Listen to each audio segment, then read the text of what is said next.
Assalamu alaikum wa rahmatullahi wa barakatuh. I'm so happy you guys all joined for the last talk, inshallah. We had a lot of fun in the last 2 weeks, alhamdulillah, doing different science experiments and learning about different sahabas and also learning different lessons from these. So I hope you all enjoyed as much as I did. And inshallah, we'll have one last, I'm going to call it a presentation instead of an experiment. All right, so the final lesson today is something that you guys all are familiar with. This is a glow stick. You guys have seen this, right? And you guys have played with this and it's fun. So what we're gonna do is that we're gonna crack it and shake it a little bit here. So when you crack a glow stick, it glows, obviously, because that's what a glow stick is. But this is not even how much it can glow, okay? Watch what's gonna happen, okay? I'm gonna do something cool with this. And again, don't do this at home without your parents' help because this can be actually dangerous. Okay, we're gonna take this water here, and I have some glow sticks that have already been cracked. And what I'm gonna do is I'm gonna put this in here.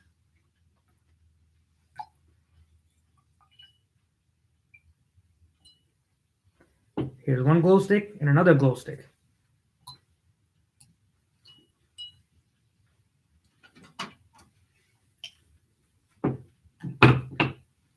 What we're gonna do is we're gonna mix it a little bit here, make it a little more glowy.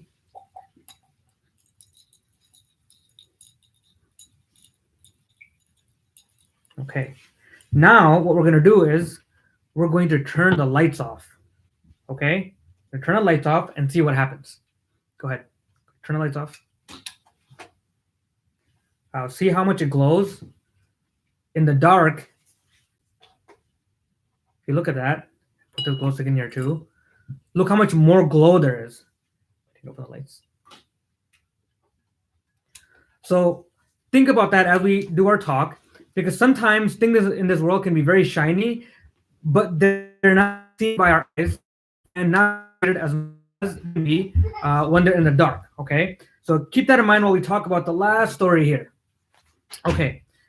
بسم الله الرحمن الرحيم الحمد لله وكفى والسلام على عباده الذين اصطفى أما بعد فأعوذ بالله من الشيطان الرجيم بسم الله الرحمن الرحيم رضي الله عنهم ورضوا عنه وقال النبي صلى الله عليه وسلم المرء مع من أحب سبحان ربك رب العزة عما يصفون وسلام على المرسلين والحمد لله رب العالمين اللهم صل على سيدنا محمد وعلى آل سيدنا محمد وبارك وسلم اللهم صل على سيدنا محمد وعلى آل سيدنا محمد وبارك وسلم اللهم صل على سيدنا محمد وعلى آل سيدنا محمد وبارك وسلم. So this story today is about a man who was almost a sahabi, right? So there was a man by the name of Uwais who lived in Yemen. And Yemen, as you know, if you don't know, it's right next to Saudi Arabia. It's on the first talk about Mu'adh bin Jabal, how he was sent to Yemen as well to help the people there. So there's a person by the name of Uwais who lived in Yemen. His full name was Uwais ibn Amir al-Qarni. So he had this disease called leprosy. And Dr. Ali talked about this. It's like a skin disease that kind of eats away at your skin. So he had this disease, and his father actually died at a very young age. So he was taking care of his mother by himself.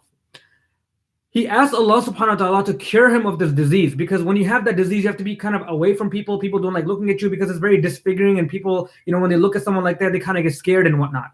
So he asked Allah subhanahu wa ta'ala to cure him, but to leave one spot on his shoulder, okay? The size of a dirham, which is about a coin. And the reason he did that was because he wanted to remind himself every time I looked at it that, Allah subhanahu wa ta'ala had, I was afflicted by this disease, and Allah subhanahu wa ta'ala made dua to him that he would take it away, and he did take it away. So whenever he looked at it, that would remind him of that. Because sometimes what happens is that when we go through a difficult time and Allah takes us out of that difficult time, and Dr. Ali talked about this story too, when Allah takes us out of that difficult time, we forget about that. We think that it's all because of ourselves that we do so many things, and we got a job and we're making all this money, and Allah has nothing to do with it. I did it because I got a good grades in school, I got a good college. We don't think about that. Allah subhanahu wa ta'ala is the one that actually gave us that. So he was smart. He wanted to remind himself every single time he saw that where he used to be and what Allah did for him. So he stayed in the service of his mother. And as you know, different people were sent to Yemen to teach the people about Islam. And so one of the times a group of people came from a group of sahabi came from Medina to talk about Islam. And Uwais, I shouldn't say radiallahu anhu, Uwais rahimahullah heard their message and about the oneness of Allah and everything that the Prophet ﷺ was talking about, and he accepted Islam. Now, usually when people accepted Islam and they heard about the Prophet ﷺ, they wanted to go and meet this person. And so a lot of people that were in different areas would go and meet the Prophet ﷺ, even take shahada with him. And the criteria to become a sahabi, right? The only criteria is that you have to be Muslim and be in the company of the Prophet. Just see the Prophet ﷺ and you're considered a sahabi, and you got the great status of radiyallahu anhum wa radu an, that Allah is pleased with them and they are pleased with them. So to be a sahabi, you had to be Muslim and meet the Prophet ﷺ. So everyone obviously wanted to do that, but he also wanted to do that, but he had a mother that he was taking care of, and he sacrificed trying to go meet the Prophet ﷺ to stay back and take care of his mother. So one day, so that's his background, I guess. Okay, that's who he was. He was staying in Yemen. All this is going on. One day, the Prophet ﷺ was telling the Sahaba that there will be a man whose name is Uwais ibn Amir al-Qarni. Okay, he had leprosy, and Allah subhanahu wa ta'ala cured him except for one spot, which is the size of a dirham. Again, this tells you that Allah subhanahu wa ta'ala inspires the Prophet ﷺ. He was a prophet. Allah gave him this information, like the story that Dr. Ali talked about, how, when he did Isra Mi'raj, how the kuffar were asking him questions about how the masjid looked, and Allah subhanahu wa ta'ala almost put like a 3D image in front of the Prophet ﷺ, and he would turn it around in different positions and tell them exactly what's in Masjid al-Aqsa. So the same thing. The Prophet ﷺ was saying that there's a man by the name of Uwais al-Qarni, and he is in Yemen. He lives in Yemen. He had leprosy, and Allah subhanahu wa ta'ala cured him except for one small spot the size of a gold coin or a dirham. He has a mother, and he treats her with excellence, and he's very obedient. If he takes an oath upon Allah, meaning that if he were to make dua to Allah subhanahu wa ta'ala, Allah will surely honor him. He said, if you meet him, ask him to ask for forgiveness from Allah subhanahu wa ta'ala for you. So basically, if you meet him, say, make dua for me, and Allah will accept his dua, because that's how close he was to Allah subhanahu wa ta'ala. And again, look at the situation. The Prophet sallallahu alaihi wasallam is sitting with the Sahaba, who are the best of the best of the best. I mean, there's no one better after the Prophet sallallahu alaihi wasallam than the Sahaba. People like Abu Bakr radhiyallahu anhu is sitting there, Umar radhiyallahu anhu, the person who the Prophet sallallahu alaihi wasallam said, if there was a prophet that would come after me, it would be Umar. Right? He's telling these people that this guy named by the name of Uwais, they don't even know who this guy is, right? If he comes, if you meet him, ask him to make dua for you. That's such a high status, and the Sahaba, they understood, and when the Prophet says something, it's true. So when Umar radhiyallahu anhu became a Khalifa after the death of Abu Bakr radhiyallahu anhu, different tribes would start coming for Hajj. So every year at Hajj time, because that's the time when everyone all over the world just come trades or whatnot, but at Hajj, everyone from all over the world would come, just like they do now. So every year at Hajj time, he would ask, is there anyone by the name of Uwais Qarni here? And at that time, it wasn't like 2.5 million like how it is now. It was a small group, so they could ask these people, and they would find out, and they would say no. So for 10 years, he was asking at Hajj time, is there anyone by the name of Uwais al-Qarni here? After 10 years, someone from Yemen said, yes, he's here. And they point to him. So Umar radhiyallahu anhu, and in one narration, Ali radhiyallahu anhu also went to him, right? And there's actually a lot of different narrations about this story, but I tried to find the most easiest one, and there's some other ones we can talk about later. But so Umar radhiyallahu anhu went to him, and he says, Are you Uwais from Murad? That was one of the descriptions the Prophet ﷺ said too. He was from Murad, and he said, yes, I am. Said, from Qarn? He's like, yes. Said, did you have leprosy? And Allah cured it except for a small spot, whatever garment he was wearing, and he showed him where the spot was. And then he said, do you have a mother that you're obedient to? And Uwais said, yes. He said, then you are the one the Prophet ﷺ spoke about. He said, please make dua for me and ask Allah to forgive me. And now Uwais Qarni rahimahullah is saying, well, me? I'm a nobody. You are Amirul Mu'mineen. You are the Khalifa of all the Muslims. You are someone that the Prophet ﷺ said, if there was supposed to be a prophet after me, it would be you. I can't make dua for you. I'm a nobody. He said, no, you have to make dua for me, because the Prophet ﷺ said that when you meet Uwais al-Qarni, ask him to make dua for you. So he made dua for him, and then so Umar Lawan said, is there anything I can do for you? Because this is a very special person. I mean, to be someone whose dua is readily accepted, this is someone who's very, very close to Allah subhanahu wa ta'ala. So you always want to make sure that they're taken care of. And so he says, is there anything I can do for you? Where are you going? He said, I'm actually going to Kufa. He's like, you know what? Let me write a letter to the governor of Kufa saying, you are this, and to make sure that to take care of you. He said, I have no need for that. I like to live among the poor people and be with them. Right? And why is Umar doing this? Because he wants to be in, he has a connection to Allah subhanahu wa ta'ala. Uwais radiallahu anhu, rahimahullah, has a connection to Allah subhanahu wa ta'ala. If you know the CEO of a company, right, some big president of the company, and you say, hey, can you put in a good word for that person? Like if you have a friend that is a friend of the president, right? You want to say, hey, when you talk to him next time, put in a good word for me. Or if like if you have a teacher and the teacher has a son or a nephew in school, you want to be really good friends with them. You want to give them gifts because why? In case you mess up or something happens, you want to, say, hey, that's my friend. Can you help him with his grade? So anyway, so he wanted to hook him up, but Uwais rahimahullah was very, very humble, and he didn't want anything like that. And he said, no, I just want to be among the poor people, and I don't want to have this fame or anything like that. So that is, subhanAllah, that was the story of Uwais rahimahullah. There's a lot of lessons that we can learn from this, right? If we were someone whose du'as were accepted, what would we do? We would say, yes, write a letter for me and tell everyone that this is who I am, that every time I raise my hands up, I'll make dua, have a 1-800 number saying 1-800 dua is answered. I'll charge $10 for a dua. That would be that's how we would act. So what happened after that was, the last thing that Uwais rahimahullah told Umar was that, I actually want one favor from you. If you can just not tell anyone about this, right? Because he didn't want to be famous. He didn't want to be known as someone whose du'as were accepted, because people would come, because we want someone like that. If you have any issues, we want to go to someone like that, because we know when they make dua, it's accepted. So Uwais rahimahullah told Umar that. Umar didn't say anything. The next year, what happened was, there was a person that came from Kufa, which is in Iraq, that came for Hajj. So Umar asked that person, he said, have you met Uwais? And the person said, yeah, I saw him. He lives in a very poor state, and his house is like, dilapidated. It's like the slums almost. And so Umar told this person that I heard the Prophet ﷺ said that if you meet Uwais al-Qarni, ask him to make dua for you, and ask him to make dua to Allah to forgive you. So he basically told this person who Uwais rahimahullah was. So when that person went back, he met Uwais al-Qarni, and he said, please make dua for me. And so this person, he knew that he had gone to Hajj. He said, did Umar tell you about me? And that person said, yes, Umar radiallahu anh did tell you about me. Did tell me about you. So the point of this is that, it wasn't that Umar was trying to break the promise or whatnot, but he was someone that was special. And if someone can make dua, these people, Allah doesn't keep hidden a lot of times. Sometimes they're exposed not because of what they do. So there's a lot of lessons in this story about this person that almost became a sahabi, right? So what are the lessons?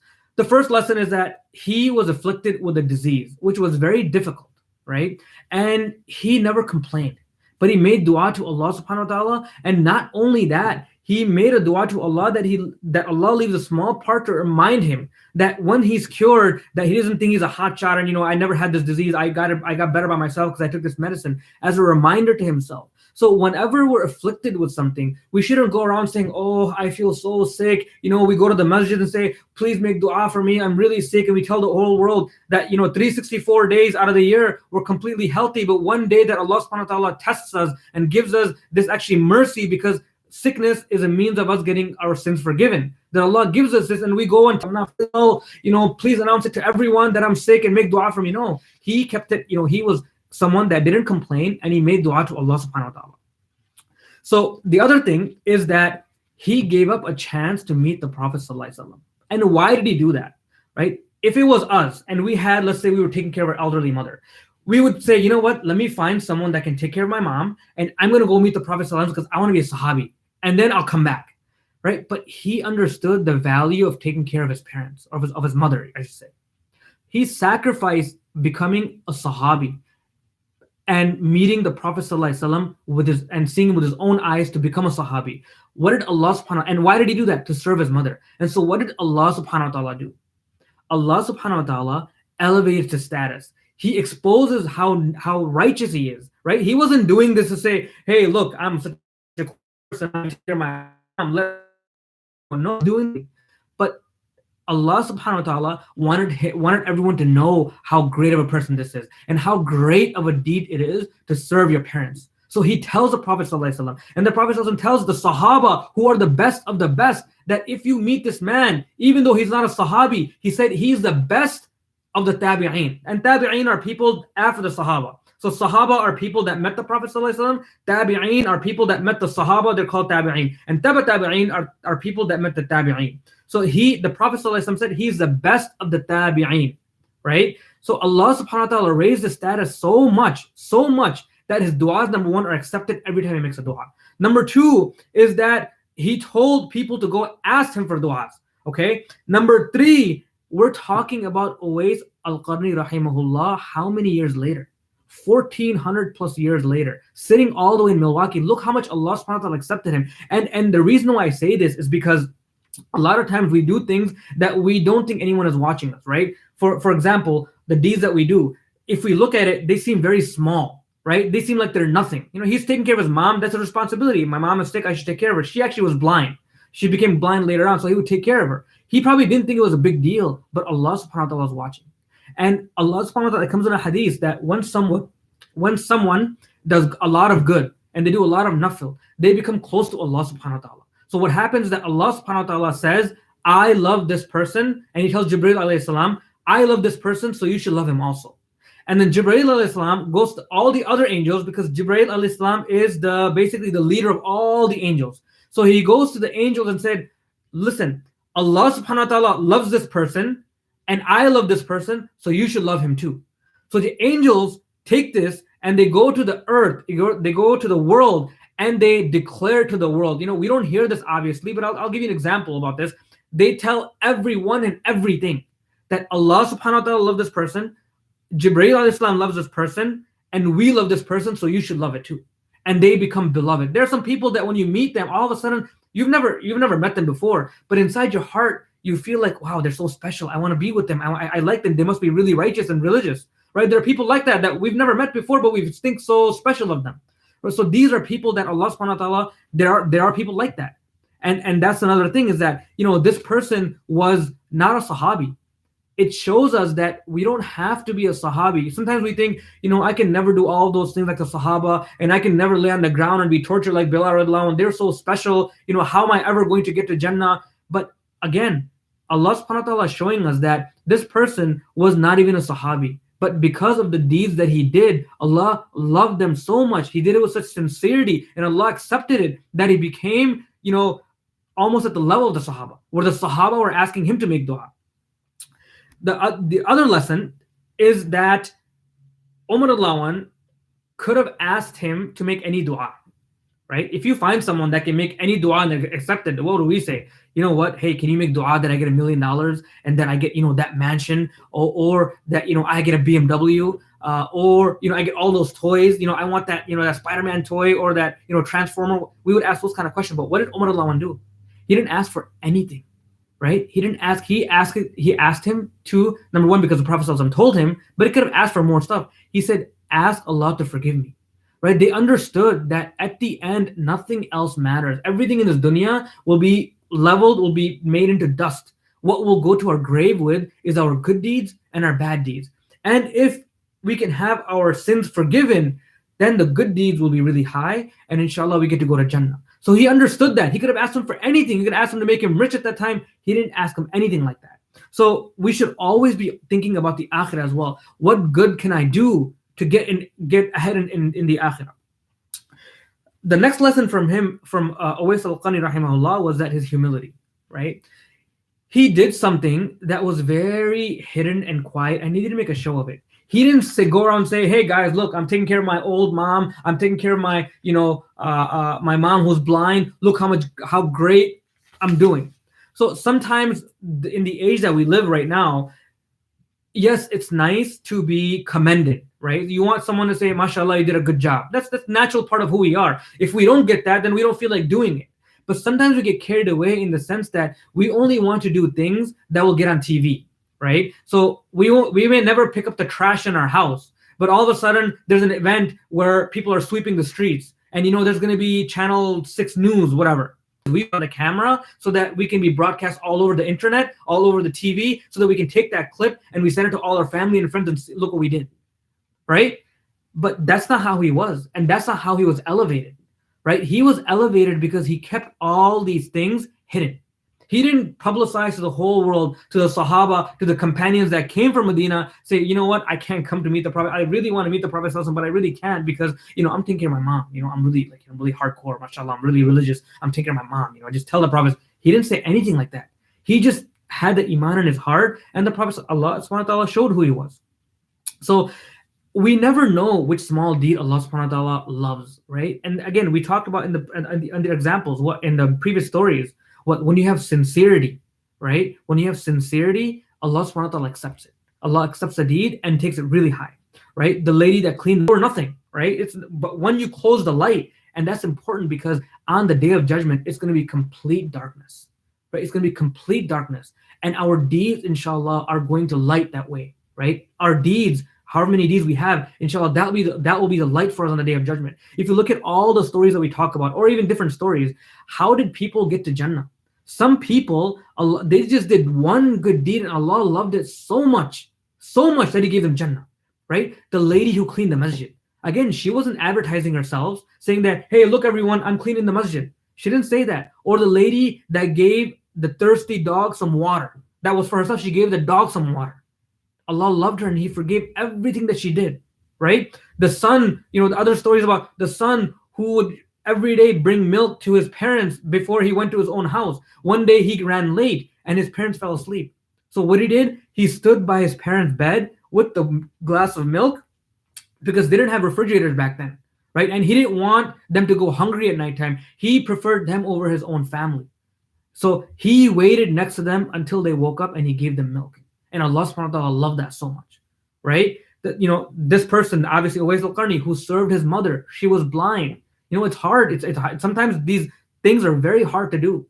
And they're the, not so famous jobs. Right now, everyone's a doctor on TV and you say, oh, this guy's saving this person's life. And you say, I want to be a doctor so I can save people's lives, so I can be on TV, right? Some of these jobs we think are like for nothing, cooking and cleaning dishes and, taking out the garbage, running errands, whether it's the husband that does it, the wife that does it, the kids that do it, they don't seem like they're anything great. They seem like they're nothing. But all these things add up and they have value to us when we do it with sincerity. Allah subhanahu wa ta'ala, if He accepts it from us, then that could be the means of us getting the Jannah. So we never value the deeds, and we've talked about it in all the other stories of Mu'adh bin Jabal. We talked about the lady that cleaned the masjid. We talked about all the other stories that we talked about. All these things, Allah subhanahu wa ta'ala, we never know what's accepted by Him. So we taking the lesson from all these different things, all these different stories that we had for the last, 6 sessions or so. Every story has its own lesson. And if you can go back and listen to them and understand what these lessons were, we can apply them into our lives. So inshallah, with that, we're gonna end the story session, but we'll end up with the dua, inshallah, because it's the last session. And take some time. I want to just thank the people that organized this, Brother Faisal and Brother Sajid. They went through a lot of work to try to organize these for the community and for the children to benefit. And we ask Allah subhanahu wa ta'ala to accept their efforts and to elevate their status as well, because again, they're doing this behind the scenes. You have no idea who they are. Who Brother Faisal is, but Brother Sajid, you don't know who he is, but he's been setting this up in all the other programs. So we ask Allah subhanahu wa ta'ala to accept their effort. And there's other people in my own house that actually help me with these experiments. I don't do this by myself. I'm busy at work all day. So we ask Allah subhanahu wa ta'ala, that He accepts their good deeds and that He elevates their status. So let's just take a few minutes and make some dua, inshallah, and we'll end off with that. أعوذ بالله من الشيطان الرجيم بسم الله الرحمن الرحيم الحمد لله رب العالمين سبحان الله وبحمده عدد خلقي ورضا نفسي وزينة عرشي ومداد كلماتي سبحان الله وبحمده سبحان الله العظيم اللهم صل على سيدنا محمد وعلى آل سيدنا محمد وبارك وسلم اللهم صل على سيدنا محمد وعلى آل سيدنا محمد وبارك وسلم. اللهم صل على سيدنا محمد وعلى آل سيدنا محمد وبارك وسلم. ربنا ظلمنا أنفسنا وإن لم تغفر لنا وترحمنا لنكونن من الخاسرين. رب اجعلني مقيم الصلاة ومن ذريتي ربنا وتقبل دعاء. رب اغفر لي ولوالدي وللمؤمنين يوم يقوم الحساب. اللهم إني أسألك حبك وحب من يحبك والعمل الذي يقربنا إلى حبك. Oh Allah, we come to you on this day after hearing the stories of the best generations, so that we can increase in our love for them. Oh Allah, we heard your messenger say that al-mar'u ma'a man ahab, that we will be with the ones whom we love. And oh Allah, we may have the love of different people in this life, but oh Allah, we ask you to put the love of the Sahaba and the love of the Prophet ﷺ in our heart, so that we can love them and we can be with them on the day of judgment. Oh Allah, oh Allah, we really want to be with them. We hear their stories and they're inspiring, and the sacrifices they made for us, oh Allah, and we can only thank them by following the deen, and we can thank them in the akhirah when we meet them. So Allah, on the day of judgment, allow us to be with them. Oh Allah, we have never seen them, oh Allah, we have never heard them, Ya Allah, but we love them and we appreciate the sacrifices they made, so that today we can be here in Milwaukee, in Franklin, in Greenfield, thousands of miles away, hundreds of years away. We ask that you overlook our sins and the many sins that we commit on a daily basis, some knowingly and some unknowingly. Oh Allah, if the condition that we are in today, the whole forgive the entire ummah of the Prophet ﷺ due to the love that you have for him, oh Allah. Oh Allah, we are nothing, we're not doing anything, we're trying to follow the deen here, but we keep making mistakes, oh Allah. We keep sacrificing the sunnah and by saying that it's just a sunnah, and maybe this is all happening because we've neglected the deen, oh Allah. Oh Allah, you quarantined us, oh Allah. You put us in our home so that we can appreciate the fact that we should have been going to the masjid, that we should have been going to Jummah, we should have been listening to lectures. Oh Allah, we've learned our lesson, oh Allah. Please forgive us, oh Allah. Please open up the world again so that we can take advantage of it, oh Allah. So that we can be regular in your masjid, oh Allah. So that we can go and visit the haram, oh Allah. It makes us sad to see the haram completely empty, oh Allah, and blockaded so that no one can touch the Kaaba. Oh Allah, please don't deprive us from this for very long, oh Allah. Even though this virus is so small that it can be killed with soap and water, oh Allah, it's caused such fear and anxiety in our hearts and made us so afraid of death, oh Allah, so afraid of meeting you, oh Allah. That's because we have not prepared anything for it, oh Allah. Planting season, we're trying to get good degrees, oh Allah. We're trying so that we can have a better job, oh Allah, so we can have better cars, so we can have better houses, oh Allah. We've forgotten about the akhirah, oh Allah. We ask you that after listening to these stories, that we increase our desire to learn more about the deen, oh Allah, to do more good deeds, oh Allah, whether they're small or big, oh Allah. Allow us to have good deeds in our account that nobody knows about, and let them be the most shining on the day of judgment, oh Allah. Let those be the deeds that you accept, and you elevate us and put us in the Jannatul Firdaus bila adab, without any punishment or without even ask, oh Allah. Oh Allah, there are those in our community who have been affected by this illness, oh Allah. We ask you that you grant them quick and complete shifa that such that they never had this illness, and make them stronger and be a means of shifa for other people, oh Allah. Oh Allah, those who have passed before us, whether they passed away from this infection, from this virus, or any other illness, we ask that you forgive them, oh Allah. You expand their graves, oh Allah, and elevate their status, oh Allah. Oh Allah, we ask that you protect us, oh Allah, protect our families, protect our children, protect our parents, protect our grandparents from this and all diseases, and allow us to live and pass away with iman.